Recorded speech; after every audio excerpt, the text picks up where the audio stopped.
approve. 3 years after separating from Mum, he had finally bitten the bullet. He was taking my 16-year-old self and my 13-year-old brother Chris camping. It was the summer of 1996 and we were going to Stradbroke Island for 1 week. There are a few things you need to know about my dad. He's a solid guy, strong, stocky, an incredible throwing arm. He has the gift of the gab, which makes him really effective in his role as a sales rep. He's spontaneous, not really much of a planner. Overall, Dad's a really laid-back guy, right up until he's not. When Dad loses his shit, his anger is like fireworks. Such as the time he raged at the fan he tripped over, or the way he spontaneously develops Tourette's when he's driving. His expletives burn colourfully and brightly, and then fade away just as quickly as they came. On Boxing Day, after procuring stacks of camping equipment from his brother, we piled into Dad's white VT Commodore wagon. I had my books, and my brother had his Mad magazines. We got to the Cylinder Beach campsite that afternoon, and we arrived at our reserve spot, and it was a beauty. Right in the entrance, fork in the dirt road next to the entire campsite's dumpster. Now, my uncle had said that the tent would be really easy to set up. Dad expertly unpacked it, and that's where his expertise ended. Not being one to read instructions, Dad followed his instincts for 3 hours. Poles, pegs and fly screens flew around our campsite as Chris and I tried desperately not to further piss off my father. And this really wasn't helped by our smug neighbour, who was calmly slurping on a 4X, watching Dad struggle. Old mate came over to help, quickly gave up, and went back to his beer sipping. As Dad's swear jar overflowed, the tent was finally finished in the dark, just in time for the propane and the gas light and cooker to run out.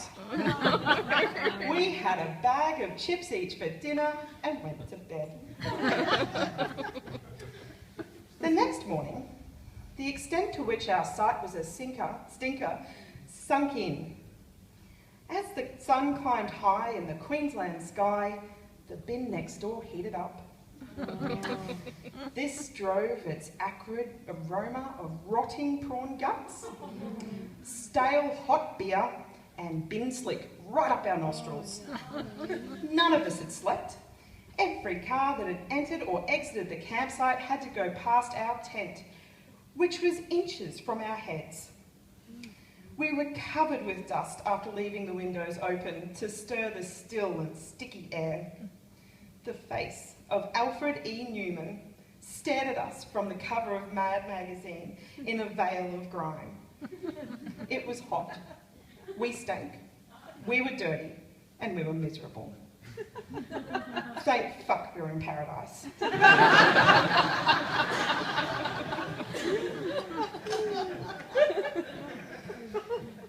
It was a surprise then when things took a turn for the worse.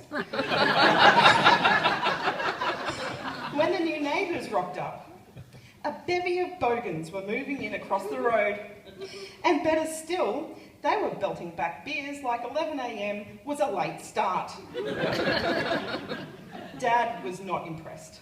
"What are these tattooed tugboats doing next to our tent?" he said. But there was more. To our horror, we watched as a congregation of born-again Christians set up camp. There were dozens of them, putting up different team flags outside their swiftly assembled tents. Dad's nostrils flared, and I saw a vein in his forehead bulge very unnaturally. Thankfully, after a couple of cold ones, at the pub with dinner, Dad had calmed down a bit.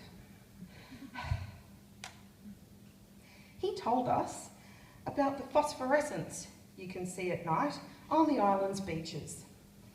He said it was magic, that you could see your footprints light up as the millions of tiny algae hidden in the sand release their glow-in-the-dark chemicals under your feet.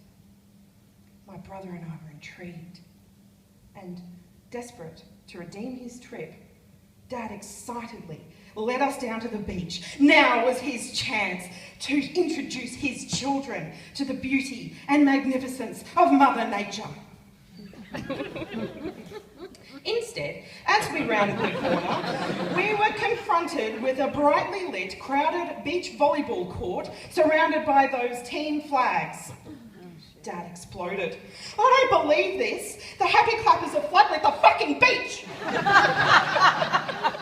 Furious that we had been denied our phosphorescence gazing, we stomped back into the tent, where we discovered the bogan bonanza across the road was in full swing. All night, we were enchanted by repeated full-tilt renditions of K-Sam and the occasional retching of a bogan depositing his stomach contents next to the door of our tent. We spent another sleepless night tossing and turning in our own sweat. The next day, drama hang in the air. To say that we had woken up in irritable moods would be an understatement. Which might explain why Chris chose this particular moment to play his game with Dad called Punch Dad as Hard as Chris Can.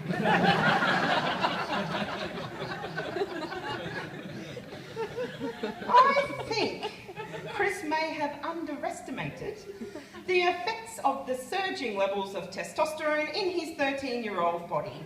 Unannounced, he went too far and Houdini'd Dad's unflexed bicep. That was fucking it. Dad snapped and did something he has never done before nor since. The days of fatigue, filth and fuckery had broken him, and he fired one back and walloped Chris hard in his scrawny arm. Chris was stunned, grabbed his arm and started wailing, the toughness of his teenage facade melting away. The bogans ogled, the born-again stared, but Dad didn't apologise. He was deliriously realising that Chris was wearing his Alfred E. Newman shirt with the words, "What, me, worry?" written across the front of them. Dad started laughing uncontrollably, lost in he's and haws. Chris stopped bawling and glared at him incredulously. Things had truly gone to shit, but at least Dad seemed like he was finally enjoying himself.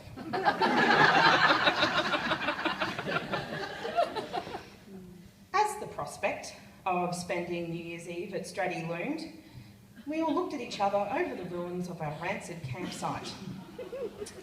We considered our alternatives. Almost without talking, we loaded up the Commodore and retreated to Brisbane 4 days early. From then on, we would enjoy the great outdoors together through the Discovery Channel from the comfort of Dad's couch. Dad has not been camping since.